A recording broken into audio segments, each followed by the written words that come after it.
Hello, everyone. If you're here, I think it's safe to assume that the internet isn't new to you. And if you're part of the majority of us, the internet is part of your everyday life, powering everything from our jobs to our social lives. And if you've ever wondered about the technology that keeps us safe, at least relatively, then today's presentation will be perfect to you. Welcome to Everyday Cryptography. Before I explain how we create the concept of security on the internet, I want to share the highlights on how the internet works. The internet is really just one large computer network with connections spanning across the globe. End users, like you and I, use web browsers such as Chrome, Safari, or Edge to access this network. When you interact with a web page, you are really interacting with a specific kind of file that is read and processed by our web browsers. These files are HTML or Hypertext Markup Language files, and transporting these files uses a protocol or a set of steps called HTTP, or Hypertext Transfer Protocol. And in the early days of the internet, this was more than enough, especially because the internet was never designed to be as ubiquitous as it is today. However, after it was introduced, it didn't take long for people to discover some of the many uses of the internet that we see today. As people began using this technology for new purposes, one major flaw came to light. HTTP transmitted everything in plain text. In other words, all the data being transmitted over the internet could be read clearly and easily by anyone capable of intercepting it, which meant that privacy was basically non-existent. Our solution was HTTPS, or HTTP over SSL. SSL stands for Secure Sockets Layer. It was introduced in 1995 and was the first widely used protocol that secured communication online. Once we figured out a way to provide some measure of privacy, we could do things like host transactions online without giving away personal information. This supported the rise of e-commerce, in addition to introducing SSL's partner in crime, the Public Key Infrastructure, or PKI. Once again, before I can explain the PKI, I need to take a step back and explain a related concept, which is encryption. Encryption is a mechanism we use to prevent anyone but a message's intended recipient or recipients from reading it. Symmetric encryption works by using one key to encrypt a message and decrypt it. This makes it faster, but it also means that if that one key is lost, the encryption is also effectively compromised, because then anyone who has that single key can also decrypt or encrypt messages the same way. Asymmetric encryption, on the other hand, works with key pairs. One key is made public, while the other is left private. If you use a public key to encrypt something, only the private key should be able to decrypt it, and vice versa. Having two keys makes compromise harder, as only one person or entity should have the private key, but it doesn't eliminate the risk of compromise if a private key is no longer considered private. Okay, now back to the PKI. This is the backbone of the concept of secure communications, allowing public keys to be, well, public, and used by those wishing to communicate with those keys' owners. This creates two important outcomes. First, confidentiality is introduced by ensuring that messages can only be decrypted with someone who has the right private key. Second, authentication is introduced by ensuring that only someone with the right private key can send messages that are decryptable through its matching public key. Through the PKI, everyone can access that public key, allowing everyone who can access it to also verify that authentication. To share these keys, the PKI uses certificates that contain the public key. So our next question is, how do you confirm the validity of a certificate and agree that the individual or organization who owns it is trustworthy? In comes CAs, or certificate authorities. Certificates state, to varying degrees, that someone is who they say they are, and we believe them because of CAs. A CA is an organization that meets set standards for digital trustworthiness, which is why they have permission to issue certificates. CAs issue certificates from their root certificates by issuing intermediate and then end-user certificates, which will be illustrated again in the next slide. If your browser receives a certificate from a web page that can be traced back to a root certificate owned by a CA, then it's accepted as trusted. If someone were to create their own certificate from a key pair they generate themselves, they would be successful in creating it, but without being able to cryptographically trace back the certificate to an approved CA, a browser should still consider it untrustworthy, because then only they're saying they are who they say they are, and not a third party.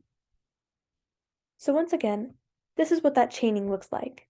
CAs have a root certificate, and they have to meet certain standards in order to have that root certificate. Cryptographic algorithms are part of what allow us to generate intermediate and then end-user certificates, which are the orange and green boxes, allowing us to essentially carry trustworthiness forward, all the way down to end-user certificates. Now, these certificates also have different levels to which they can verify the trustworthiness of the organization or individual that owns them. A domain validation certificate verifies the trustworthiness of a server. This is the most common, also the easiest to obtain, which means malicious websites can also obtain them. This means they're not as credible. At one point, they were enough, but now even the bad guys know to get domain validation certificates. The next level up is an organization certificate. This partially verifies the trustworthiness of an organization, and this is the original SSL/TLS certificate type. OV certificates confirm some information about a business, which you can find by clicking the padlock icon at the top of your browser window. Finally, an extended validation certificate wholly verifies the trustworthiness of an organization. It is the largest currently offered scope of verification, but some feel that it's still not enough. Sites with an EV certificate have their name in the address bar. At present, we believe that this can't be faked, which is why it's a strong visual indicator to end users that something is trustworthy. Okay, now that we have the fundamentals, onwards to even more alphabet soup. For a while, SSL did its job. It and the PKI worked to secure communications. But as we continued to use it, its flaws also came to light. Of the multiple issues, two of the most impactful were MD5 collisions and the Beast attack. MD5 is a MAC algorithm, which is a type of algorithm that only goes one way. Unlike with symmetric encryption, where the same key can go one way to encrypt and be used to go the other way to decrypt, so turn plain text to ciphertext that you can't read, and then from unreadable ciphertext back to plain text, an MD5 algorithm only goes one way, from plain text to ciphertext. The main use of this kind of algorithm is to verify integrity, because every time you run a MAC algorithm on the same input, the output must be the same. This means that if you want to check whether or not something has been modified in transit, you could generate its MD5 hash before and after it's sent to the recipient. And if the two outputs, or hashes, aren't identical, then you know that the input has been changed. For this reason, it's important to make sure that two different inputs can't produce the same output, because if they do, you could replace one input with the other and it wouldn't go detected. This is called a collision, and multiple examples of collisions were discovered using the MD5 MAC algorithm that was supported by SSL. That's an issue. And second, another vulnerability was the Beast attack. This attack took advantage of the predictability created by the weaker algorithms used in SSL, allowing attackers to use patterns that they discovered to bypass the need for an encryption key to reveal the plain text. Enter TLS. In versions 1.0 and 1.1, not much changed. In other words, the vulnerabilities weren't really addressed. Most of the difference was in the name, SSL versus TLS. However, by version 1.2, TLS, or Transport Layer Security, showed some very promising improvements. 1.2 uses cipher suites that involved stronger algorithms than before, and the handshake protocol was enhanced to improve how randomness was created for the purpose of encryption. This is important because computers have to use different algorithms to create randomness because the way it exists in the natural world and the way it exists in computers aren't the same. So the better your method of creating randomness is, the truer the randomness is. There were also changes that prevented renegotiation and beast attacks. And to help mitigate the risks of these attacks further, no backwards compatibility with TLS 1.0, 1.1, or SSL 3.0 were retained. The new handshake also meant a faster, more efficient connection establishment. So, I've mentioned the handshake, now let's get into what it actually is. The first step is a client hello. Remember that you are the client, and your computer then says hello to the web server with a specific kind of message that includes the version of the TLS that you support, the cipher suites that you support, and the client random, which is a string of some random bytes. Again, the randomness here is key because if there becomes a pattern in the way these are generated, attackers can start using that pattern to then imitate you, which is why the more random your randomness is, the better. Next, the server hello message. The server responds to your hello by sending its own SSL/TLS certificate, the cipher suite chosen by the server from the list that you sent, and the server random, another string of random bytes sent from the server. The third step is authentication. Your computer's browser verifies the certificate using information corroborated by the PKI. Next, we have the pre-master secret, another random string of bytes sent from your client computer and encrypted using the public key found in the server's certificate. In step 5, the server uses its private key to decrypt the message that was encrypted through the public key found in its certificate. And in step 6, session keys are created. Both your computer and the server use the client random, server random, and pre-master secret, which you should both have, to create identical session keys. This is how the actual communication will be encrypted symmetrically, so it can go both ways and be faster.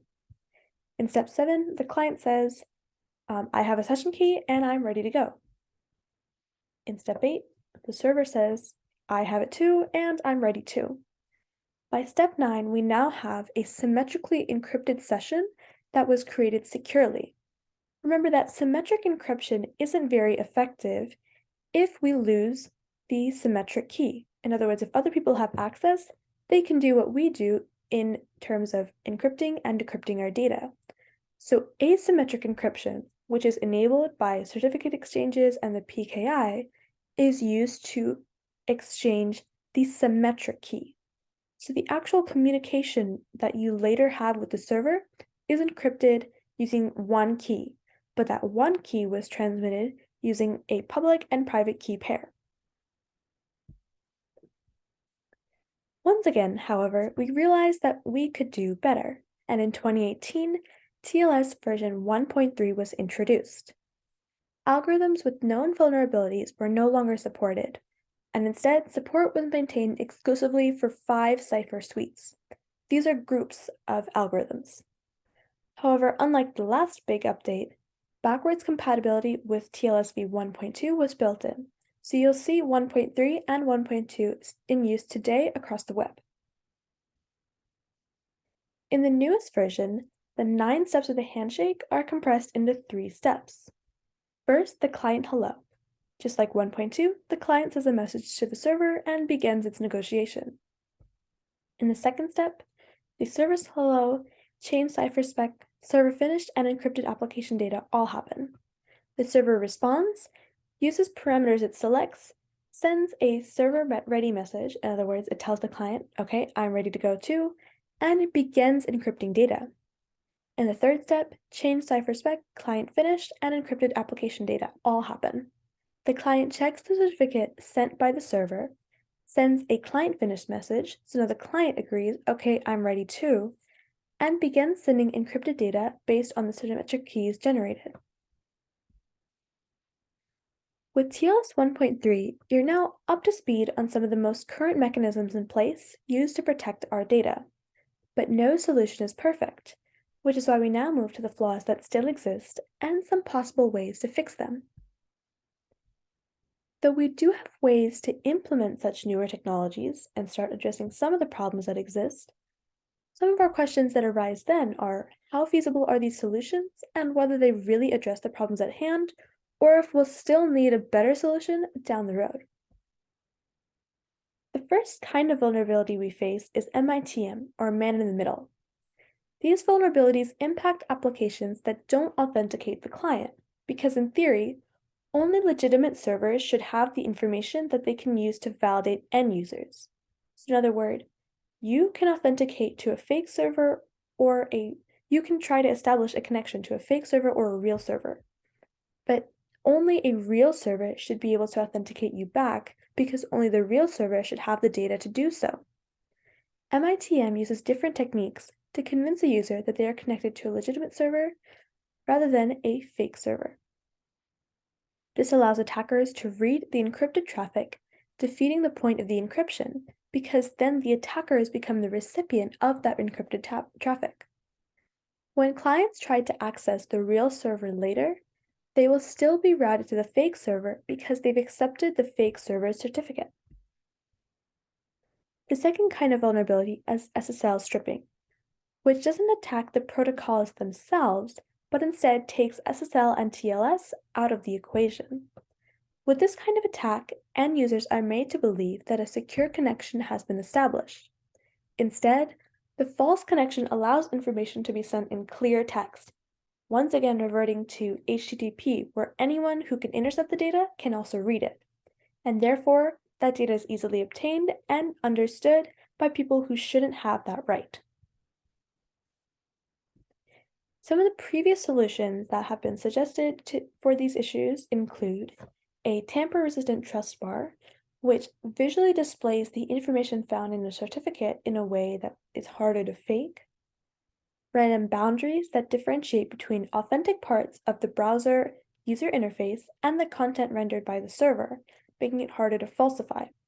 In other words, the parts of what you see on your screen are randomized so that some of it comes from your browser's interface and some of it comes from the web server. And without knowing exactly which parts come from where, a legitimate server would have a more difficult time imitating a real server. A similar idea is a dynamic security skin, which is a personalized area of your browser that would be harder to spoof or to fake without knowing the exact specifications of that area. Another idea is a new protocol entirely that adds on to the mechanics of TLS. Before accessing an application, the user or the client, that's us, have to register with the server securely.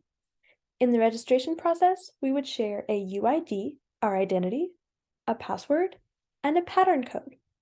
The pattern code is a shape or a sequence that the user must then place into a sequence. That might look something like this, where we randomly select spaces that correspond to characters, creating a pattern code. If during the connection process the server doesn't provide the correct pattern code corresponding to what we put in when we were registering, it can be assumed that the server is not legitimate. In this new protocol, the pattern code would then be used to create a soft token that also contains the user ID and an authentication code. The browser will also have a small display to show the compressed hash value of all previous SSL/TLS messages that can be customized by us end users, which makes it resistant to visual spoofing. In other words, because it's customized by the end user, a legitimate server would have access to that information because they're who is communicating with the user.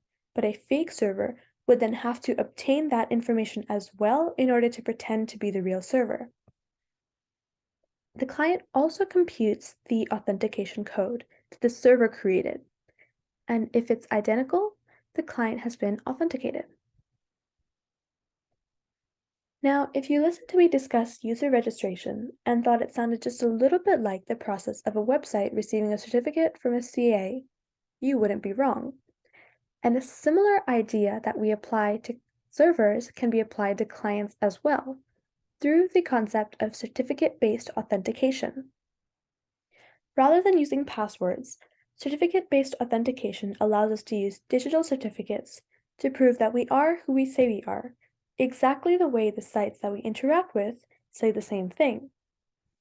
Just like those sites, we would use the PKI. This improves security and convenience for us as users. Certificate-based authentication can be stronger than password-based authentication, and we don't have the added burden of having to remember our passwords. However, it doesn't address everything. Our devices then become representations of us, so if someone got physical access to our devices, nothing stops them from pretending to be us, which is where a security-aware mindset becomes important. Though we are constantly working to keep the internet secure and convenient for end users, imperfect solutions means that the final piece of making the internet secure comes from us end users being mindful of the way we handle staying secure. Privacy on the internet is increasingly important, and everyone deserves to browse safe. Before I conclude, I want to thank you for your time today. I hope I was able to shed some light on the amazing products of cryptography that exist in the world around us, and helped make your internet experiences that much more secure. If you have any questions, please feel free to reach out to me at my email, mdixit@howardcc.edu. Thank you again.